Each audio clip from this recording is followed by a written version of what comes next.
Good day everyone! This is your DIY Dad, and on this episode of DIY Dad's Watch, Learn, Enjoy, and Create ay gagawa naman ako ng isang DIY project na for sure masusundan nyo.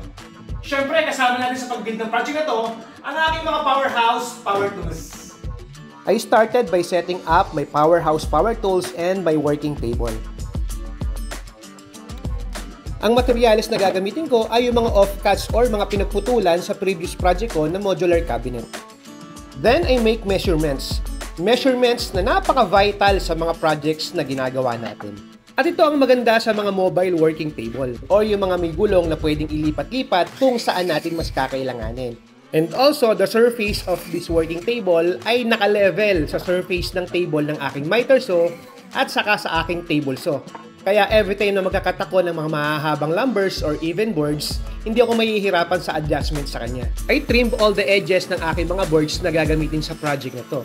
Just to make sure na matatanggal lahat ng may mga tama or may mga damage na mga edges na parts ng kahoy na gagamitin ko sa project. Kung wala kasing damage yung mga edges ng gagamitin nating kahoy, mas maganda ang dikit niya sa kabilang kahoy and at the same time hindi ka mahihirapan sa pagmasilya. And here I measured and I am cutting yung mga para sa mga side panels ng project natin and yung divider sa loob. And here I am now rip cutting yung para sa French clit. French clit, isa sa pinakamatibay na proseso kung paano ka maghahang even ng cabinets sa wall. The cutting should have a perfect 45-degree angle. Dapat ma-achieve natin yon para mas matibay yung kapit nung isasabit natin sa wall. Let's now move sa aking pinakapaboritong part sa pagbuo ng project, yung pag-assemble. Sa pagbuo ng carcass, kung maliliit lang naman yung mga projects na ginagawa natin, napakahalaga ng meron kang ginagamit na nail gun. It's a lot easier to use a nail gun while building a carcass kaysa sa manual na martilyo at pako or even sa pagkakabit ng screw. But I am not saying na enough na ang mga nail guns para makapagbuo ng isang project. Siyempre, pang-start it up lang siya or pang-assemble. And this is my back panel. Suwabing-suwabe yung attachment ng dalawang boards ko for my French clit system. This time naman, ikakabit ko na yung mga side panels. With correct measurements, wood glue, at syempre ang aking nail gun. Every time na magkoconnect ako ng dalawang boards, lagi kong chine-check yung angle niya. Dapat properly squared or eskwalado lahat ng kanto.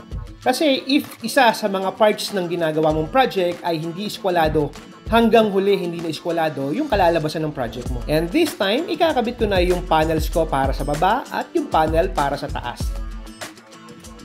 At isama na rin natin yung mga partitions sa loob.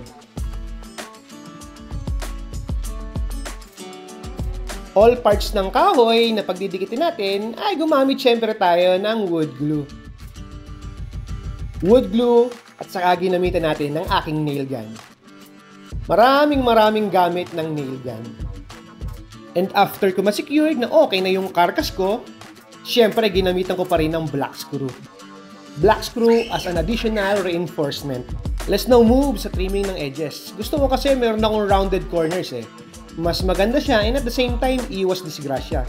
I made a corner round jig, template or pattern para masunod yung gusto kong pagkaka-rounded ng mga corners nung ginagawa kong project. And securely clamp it para hindi siya gumalaw while doing the trimming. Here, I will use my powerhouse trimmer.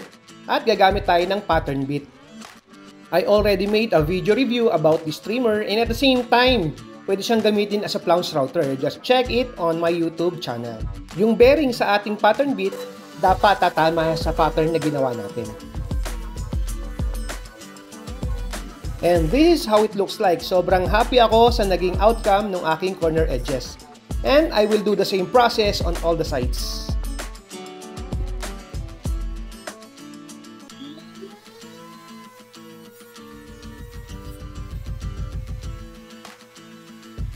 After trimming all the corners, nag-sand ako and nag-start na ako mag-apply ng aking wood primer. Kung pipinturahan ang iyong ginagawang project, napakahalaga ng paglalagay ng wood primer. Nagbibigay kasi ito ng mas magandang adhesion ng pintura sa ginagawa nating project. And always make sure na lahat ng part ng pipinturahan mo ay may wood primer.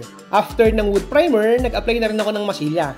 And mag-a-apply na tayo ng aking top coat. Meron din akong video tutorial kung paano ang tama at pinakamadaling pagpipintura. Just check it on my YouTube channel. Dito sa aking pagpipintura, ginamit ko ang aking powerhouse electric sprayer.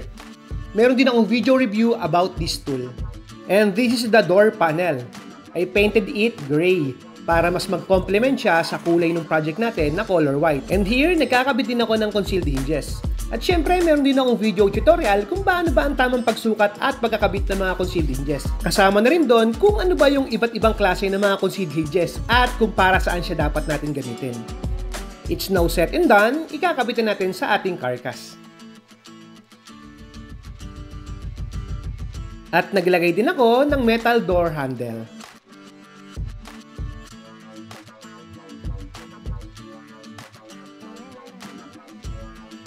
Siyempre, nag-install din ako ng rubber door stopper. And look kung gaano ka-smooth sumara yung pintuan natin. And now, install na natin siya. Using my cordless powerhouse with hammer drill function, nagbutas na ako sa pader para paglagyan ng ating French clit system. I installed first the back panel, dapat level na level siya sa pader natin. I attach it to the wall using high-low screws. At eto na siya! Pwede na natin ngayong ilagay or isabit yung ating floating cabinet. Thank you for watching. Don't forget to follow my page and subscribe to my YouTube channel. Once again, this is your DIY Dad. Until next time. Peace!